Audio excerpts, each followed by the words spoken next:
Assalamualaikum warahmatullahi wabarakatuh. Kembali lagi di channel Detektif Aceh. Kali ini kita akan bahas, benarkah adanya hubungan Nabi Muhammad dengan Aceh? Jangan lupa subscribe video ini, komen, dan berlangganan channel ini. Mari kita bangun channel ini agar Aceh lebih dikenal di mata dunia.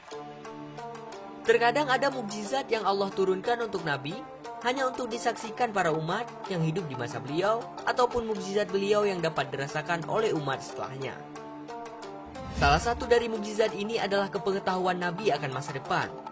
Tentunya, banyak riwayat yang mendukung mukjizat ini sebagai bukti kenabian beliau, baik persaksian yang tertulis di dalam Al-Quran ataupun para sahabat-sahabat beliau. Perlu diketahui bahwa sebenarnya Nabi pernah menyebutkan nama satu wilayah yang bahwa ke depan wilayah ini akan menjadi negara Islam dan akan banyak memunculkan para ulama dan wali-wali Allah. Nama wilayah ini dalam sebuah hadis Nabi yang sampai saat ini belum diketahui sanad dan perawinya adalah negeri di atas angin, atau disebut Aceh. Adapun kebenaran berita ini tentunya harus kita teliti lebih mendalam lagi. Apalagi, siapa dan kapan hadis ini muncul pertama kali tentunya harus diteliti kembali. Dilansir dari sebuah situs website tulisan dari Nursidah, tulisan ini diawali dengan sebuah hadis. Rasulullah SAW pernah bersabda, yang artinya bahwa sesudah aku meninggal, ada sebuah negeri di atas angin samudra namanya.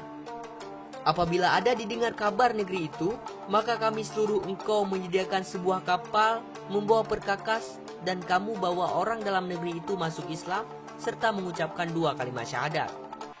Dan lagi, akan dijadikan Allah dalam negeri itu terbanyak daripada segala wali Allah jadi dalam negeri itu. Akan tetapi, hadis mengenai negeri di atas angin atau disebut Aceh tersebut masih belum dijadikan istidlal karena sampai saat ini belum diketahui sanad dan perawinya. Yang menjadi pertanyaannya adalah, apakah hadis ini betul adanya atau memang hanya sebuah kalimat warisan turun-temurun dari nenek moyang bangsa Melayu? Untuk membuktikan keberadaan hadis ini dapat dibuktikan melalui beberapa bukti yang akan kita bahas berikut. Masih melansir pada website yang sama, bukti yang pertama adalah status hadis dalam beberapa hikayat lama Aceh. Di beberapa riwayat kitab dan menurut pendapat ahli sejarawan, termasuk salah seorang ahli sejarawan berkebangsaan Indonesia yang tinggal di Malaysia, bernama Profesor Dr. Muhammad Syed Naqib Al-Atas. Di bukunya yang berjudul Historical Fact and Fiction, menyebutkan bahwa keberadaan hadis Nabi tentang Aceh tersebut betul adanya.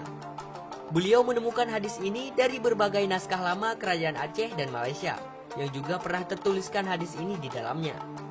Selain itu, akuan keberadaan hadis ini juga disebutkan di beberapa buku karya sejarah Melayu. Kemudian yang kedua, melalui sejarah. Menurut para ahli sejarah Melayu mengatakan, hadis yang dimaksud oleh Rasul ini tertuju ke masa kerajaan Samudra Pasai, yang berdiri 600 tahun setelah Rasul wafat. Namun, ada yang berbeda pendapat. Hadis yang dimaksudkan oleh Rasul ini tertuju ke masa Khalifah Umar bin Khattab pada abad ke-7, yang mulai masuk ke jalur ujung Sumatera, yaitu Aceh, tepatnya di Kerajaan Perla. Pendapat ini didapat dari buku Aceh Sepanjang Abad, karya M. Said. Dan yang ketiga, dilihat secara geografis. Sa'ad bin Abi Waqqas, salah seorang sahabat Rasul ke Cina melalui jalur laut untuk menyebarkan Islam. Secara geografis, Cina berada di ujung sebelah kanan tanah Arab. Maka untuk menuju ke sana, harus melewati beberapa tempat persinggahan, yaitu India dan ujung Sumatera atau Aceh. Untuk itu, Islam secara tidak langsung juga sudah mulai masuk di Aceh. Keempat, kerabat Nabi Muhammad banyak di Aceh. Bukti selanjutnya bahwa di Aceh, sejak masa kerajaan dulu, hingga sekarang masih banyak keturunan dan kerabat dari Rasulullah SAW. Menurut penelitian pakar sejarah dan ahli nasab di Aceh, keturunan Rasulullah pertama yang tiba di Asia Tenggara, tepatnya di Aceh Sumatera, adalah Abdullah bin Hasan Musana bin Hasan bin Ali, atau cicit Nabi Muhammad SAW. Beliau hijrah ke Kepulauan Nusantara ini setelah singgah dan menetap di Pelabuhan Kambia, India, untuk mengembangkan misi perjuangan keluarga Rasulullah. Kemudian yang kelima, persahabatan antara Aceh dan Arab. Semenjak tersebarnya Islam di Aceh yang dimulai pada abad ke-7 hingga akhir masa kerajaan pada tahun 1880-an. Hubungan Aceh dan Arab sangatlah erat, baik di sisi ekonomi dan dalam hal agama. Hal ini dapat dibuktikan di salah satu wilayah Masjidil Haram terdapat tanah wakaf orang Aceh untuk perluasan Masjidil Haram. Nah, itulah secara mutuah beberapa bukti bahwa walaupun sanad hadis tersebut tidak disebutkan, akan tetapi dari beberapa bukti tersebut telah menunjukkan sisi kesinambungan.